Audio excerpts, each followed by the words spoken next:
नमस्कार दोस्तों, आज मैं आपको श्री सत्यनारायण भगवान की संपूर्ण व्रत कथा सुनाऊंगी। आप सभी मेरे साथ बोलिए, श्री सत्यनारायण भगवान की जय। शास्त्रों में बताया गया है कि सत्यनारायण व्रत कथा का पाठ करने से व्यक्ति को 1000 यज्ञ के बराबर पुण्य फल प्राप्त होता है। सत्यनारायण भगवान व्रत कथा में भगवान विष्णु के सत्य स्वरूप के बारे में बताया गया है। इस व्रत का पाठ करने से घर में सुख समृद्धि का वास होता है और भगवान विष्णु की कृपा बनी रहती है। सत्यनारायण व्रत कथा का पहला अध्याय।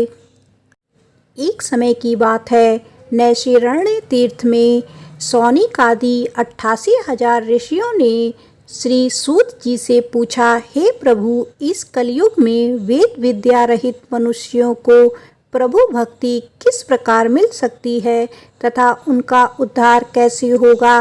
हे मुनि श्रेष्ठ, ऐसा कोई तप बताइए जिससे थोड़े समय में ही पुण्य मिले और मन वांछित फल प्राप्त हो जाए। इस प्रकार की कथा सुनने की हम इच्छा रखते हैं।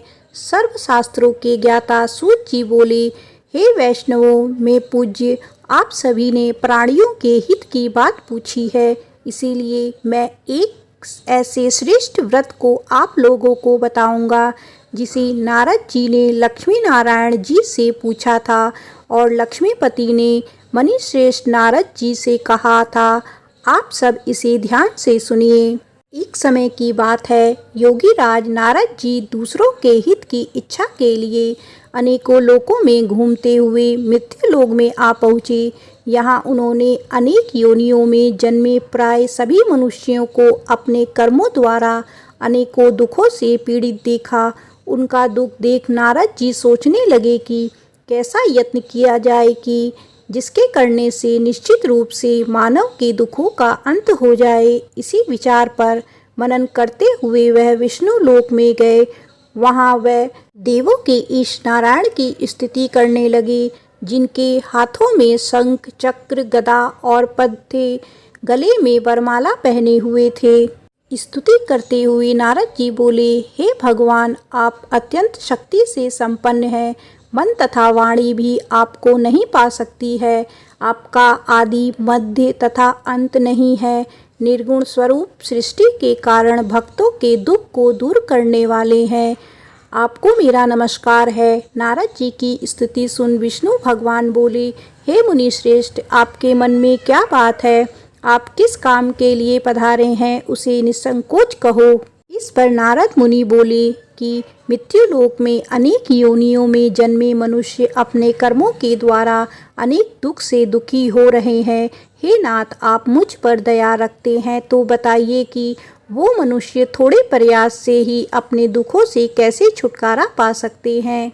श्री हरि बोले, हे नारद, मनुष्यों की भलाई के लिए तुमने बहुत ही अच्छी बात पूछी है। जिसके करने से मनुष्य मोह से छूट जाता है, वह बात मैं कहता हूँ, उसे सुनो। स्वर्ग लोक व मृत्यु लोक दोनों में एक दुर्लभ उत्तम व्रत है जो पुण्य देने वाला है। आज प्रेमवश होकर मैं तुम्हें कहता हूँ, श्री सत्यनारायण भगवान का यह व्रत अच्छी तरह विधान पूर्वक करके मनुष्य तुरंत ही यहाँ सुख भोग कर मरने पर मोक्ष पाता है। श्री हरि के वचन सुन नारद जी बोले कि उस व्रत का फल क्या है और उसका विधान क्या है? यह व्रत किसने किया था? इस व्रत को किस दिन करना चाहिए? सभी कुछ विस्तार से बताइए। नारद की बात सुनकर श्री हरि बोले, दुख व शोक को दूर करने वाला यह सभी स्थानों पर विजय दिलाने वाला है। मानव को भक्ति व श्रद्धा के साथ शाम को श्री सत्यनारायण की पूजा धर्मपरायण होकर ब्राह्मणों व बंधुओं के साथ करनी चाहिए। भक्ति भाव से ही नैवेद्य केले का फल, घी, दूध और गेहूं का आटा सवैया ले। गेहूं के स्थान पर साठी का आटा, शक्कर तथा गुड़ लेकर वह सभी भक्षण योग्य पदार्थों को मिलाकर भगवान को भोग लगाएं। ब्राह्मणों सहित बंधु बांधवों को भी भोजन कराएं। उसके बाद स्वयं भोजन करें। भजन कीर्तन के साथ भगवान की भक्ति में लीन हो जाएं। इस तरह से सत्यनारायण भगवान का यह व्रत करने पर मनुष्य की सारी इच्छाएं निश्चित रूप से पूरी होती हैं। इस कली काल अर्थात कलयुग में मृत्यु लोक में मोक्ष का यही एक सरल उपाय बताया गया है। श्री सत्यनारायण व्रत कथा का पहला अध्याय संपूर्ण होता है। बोलिए श्री सत्यनारायण भगवान की जय। सत्यनारायण भगवान की व्रत कथा का दूसरा अध्याय। सूत जी बोले, हे ऋषियों, जिनसे पहले समय में इस व्रत को किया था उसका इतिहास कहता हूँ, ध्यान से सुनो। सुंदर काशीपुरी नगरी में एक अत्यंत निर्धन ब्राह्मण रहता था। भूख प्यास से परेशान वह धरती पर घूमता रहता था। ब्राह्मणों से प्रेम करने वाले भगवान ने एक दिन ब्राह्मण का वेश धारण कर उसके पास जाकर पूछा, हे विप्र, नित्य दुखी होकर तुम पृथ्वी पर क्यों घूमते हो? दीन ब्राह्मण बोला, मैं निर्धन ब्राह्मण हूँ, भिक्षा के लिए धरती पर घूमता हूँ। हे भगवान, यदि आप इसका कोई उपाय जानते हो तो बताइए। वृद्ध ब्राह्मण कहता है कि सत्यनारायण भगवान मनोवांछित फल देने वाले हैं, इसीलिए तुम उनका पूजन करो। इसी करने से मनुष्य सभी दुखों से मुक्त हो जाता है। वृद्ध ब्राह्मण बनकर आए सत्यनारायण भगवान उस निर्धन ब्राह्मण को व्रत का सारा विधान बताकर अंतर्ध्यान हो गए। ब्राह्मण मन ही मन सोचने लगा कि जिस व्रत को वृद्ध ब्राह्मण करने को कह रहा है, मैं उसे जरूर करूँगा। यह निश्चय करने के बाद उसे रात में नींद नहीं आई। वह सवेरे उठकर सत्यनारायण भगवान के व्रत का निश्चय कर भिक्षा के लिए चला गया। उस दिन निर्धन ब्राह्मण को भिक्षा में बहुत धन मिला, जिससे उसने बंधु बांधवों के साथ मिलकर श्री सत्यनारायण भगवान का व्रत संपन्न किया।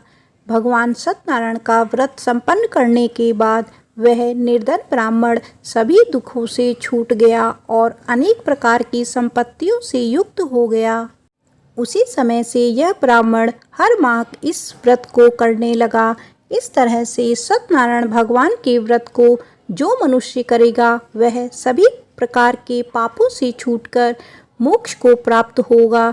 जो मनुष्य इस व्रत को करेगा वह भी सभी दुखों से मुक्त हो जाएगा। सूत जी बोले कि इस तरह से नारद जी ने नारायण जी का कहा हुआ श्री सत्यनारायण व्रत को मैंने तुमसे कहा। हे विप्रो, मैं अब और क्या कहूँ? ऋषि बोले, हे मुनिवर, संसार में उस विप्र को सुनकर और किस किस ने इस व्रत को किया, हम सब इस व्रत को सुनना चाहते हैं। इसके लिए हमारे मन में श्रद्धा का भाव है। सूत जी बोले, हे मुनियों, जिस जिसने इस व्रत को किया वे सब सुनो। एक समय वहीं विप्र धन व ऐश्वर्य के अनुसार अपने बंधु बांधवों के साथ इस व्रत को करने को तैयार हुआ। उसी समय एक लकड़ी बेचने वाला बूढ़ा आदमी आया और लकड़ियां बाहर रखकर अंदर ब्राह्मण के घर में गया। प्यास से दुखी वह लकड़हारा उनको व्रत करते देख विप्र को नमस्कार कर पूछने लगा कि आप यह क्या कर रहे हैं? तो उन्होंने बताया कि व्रत कर रहा हूँ तथा इसे करने से क्या फल मिलेगा, कृपया मुझे भी बताइए। ब्राह्मण ने कहा कि सब मनोकामनाओं को पूर्ण करने वाला यह सत्यनारायण भगवान का व्रत है। इनकी कृपा से ही मेरे घर में धन्य धान्य आदि की वृद्धि हुई है। विप्र से सत्यनारायण व्रत के बारे में जानकर लकड़हारा बहुत प्रसन्न हुआ। चरणामृत लेकर वह प्रसाद खाने के बाद वह अपने घर गया। लकड़हारे ने अपने मन में संकल्प किया कि आज लकड़ी बेचने से जो धन मिलेगा उसी से श्री सत्यनारायण भगवान का उत्तम व्रत करूँगा। मन में इस विचार को ले बूढ़ा आदमी सिर पर लकड़ियां रख उस नगर में बेचने गया जहां धनी लोग ज्यादा रहते थे। उस नगर में उसे अपनी लकड़ियों का दाम पहले से 4 गुना अधिक मिला। बूढ़ा प्रसन्नता के साथ दाम लेकर केले, शक्कर, घी, दूध, दही और गेहूं का आटा ले और सत्यनारायण भगवान के व्रत की अन्य सामग्रियां लेकर अपने घर गया। वहां उसने अपने बंधु बांधवों को बुलाकर विधि विधान से सत्यनारायण भगवान का पूजन और व्रत किया। इस व्रत के प्रभाव से वह बूढ़ा लकड़हारा धन, पुत्र आदि से युक्त होकर संसार के समस्त सुख भोग अंतकाल में बैकुंठ धाम चला गया। श्री सत्यनारायण व्रत कथा का दूसरा अध्याय संपूर्ण होता है। आप सभी मेरे साथ बोलिए, सत्यनारायण भगवान की जय। सत्यनारायण भगवान की व्रत कथा का तीसरा अध्याय। जी बोले, हे श्रेष्ठ मुनियों, अब मैं आगे की कथा कहता हूँ। पहले समय में उल्कामुख नाम का एक बुद्धिमान राजा था। वह सत्यवक्ता और जितेंद्र था। प्रतिदिन देव स्थानों पर जाता और निर्धनों को धन देकर उनके कष्ट दूर करता था। उसकी पत्नी कमल के समान मुख वाली तथा सती साध्वी थी। भद्रशिला नदी के तट पर उन दोनों ने श्री सत्यनारायण भगवान का व्रत किया। उसी समय साधु नाम का एक वैश्य आया।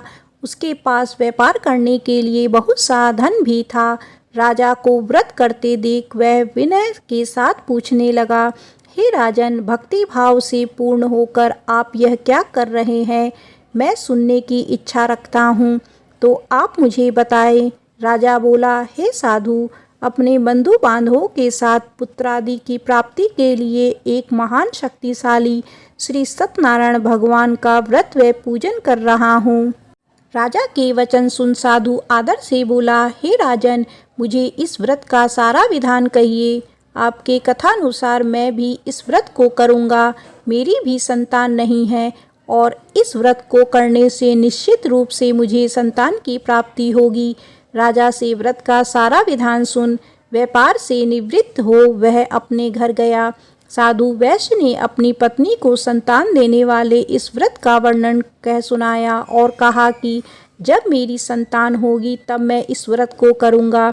साधु ने इस तरह के वचन अपनी पत्नी लीलावती से कहे। एक दिन लीलावती पति के साथ आनंदित हो सांसारिक धर्म में प्रवृत्त होकर सत्यनारायण भगवान की कृपा से गर्भवती हो गई।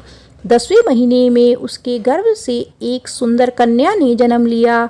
दिनों दिन वह ऐसे बढ़ने लगी जैसे शुक्ल पक्ष में चंद्रमा की कला बढ़ती है। माता पिता ने अपनी कन्या का नाम कलावती रखा। एक दिन लीलावती ने मीठे शब्दों से अपने पति को याद दिलाया कि आपने सत्यनारायण भगवान के जिस व्रत को करने का संकल्प किया था उसे करने का समय आ गया है। आप इस व्रत को करिए। साधु बोला, हे प्रिय, इस व्रत को मैं भी उसके विवाह पर करूँगा। इस प्रकार अपनी पत्नी को आश्वासन देकर वह नगर को चला गया। कलावती पिता के साथ में रह वृद्धि को प्राप्त हो गई। साधु ने एक बार नगर में अपनी कन्या को सखियों के साथ खेलता देखा। तुरंत ही दूत को बुलाया और कहा कि मेरी कन्या के योग्य वर देखकर आओ। साधु की बात सुनकर दूत कंचन नगर में पहुंचा और वहां देखभाल कर लड़की के सुयोग्य वाणिक पुत्र को ले आया। सुयोग्य लड़के को देख साधु ने बंधु बांधवों को बुलाकर अपनी पुत्री का विवाह कर दिया। लेकिन दुर्भाग्य की बात ये कि साधु ने अभी भी श्री सत्यनारायण भगवान का व्रत नहीं किया। इस पर श्री भगवान क्रोधित हो गए और श्राप दिया कि साधु को अत्यधिक दुख मिले। अपने कार्य में कुशल साधु बनिया जमाई को लेकर समुद्र के पास स्थित होकर रत्नासारपुर नगर में गया। वहां जाकर दामाद ससुर दोनों मिलकर चंद्रकेतु राजा के नगर में व्यापार करने लगे। एक दिन भगवान सत्यनारायण की माया से एक चोर राजा का धन चुराकर भाग रहा था। उसने राजा के सिपाहियों को अपना पीछा करते देख चुराया हुआ धन वहां रख दिया जहां साधु अपने जमाई के साथ ठहरा हुआ था।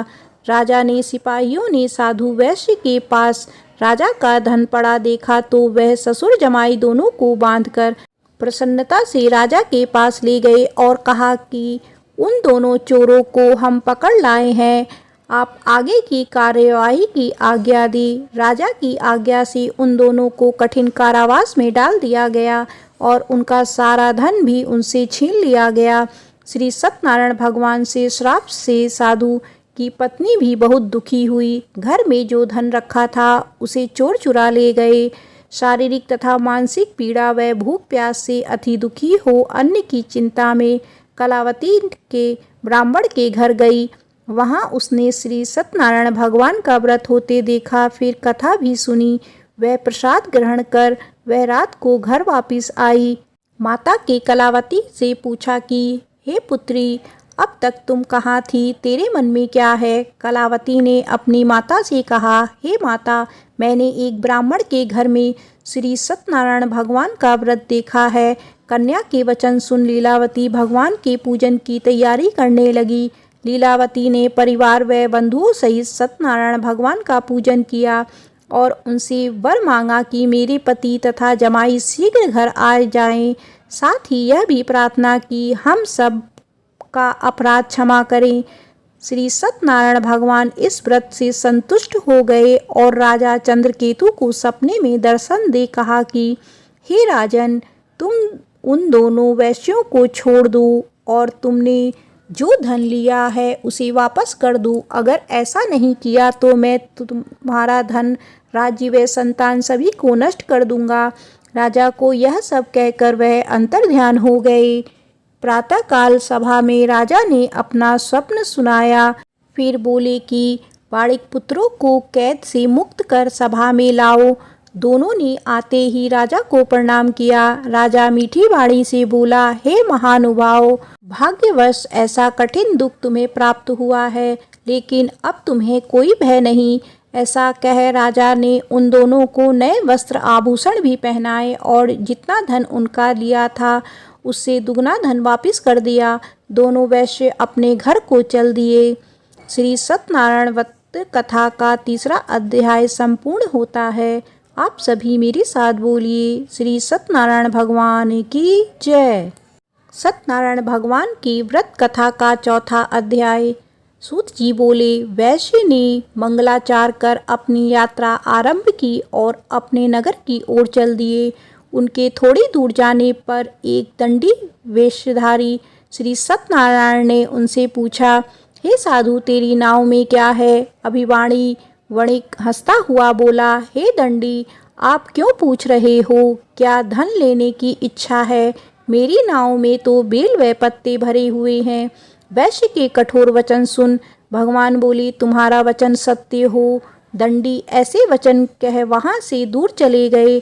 कुछ दूर जाकर समुद्र के किनारे बैठ गए। दंडी के जाने के बाद साधु वैश्य ने नित्य क्रिया के पश्चात नाव को ऊंची उठते देखकर अचंभा माना और नाव में बेल पत्ते आदि देख वह मूर्छित हो जमीन पर गिर पड़ा।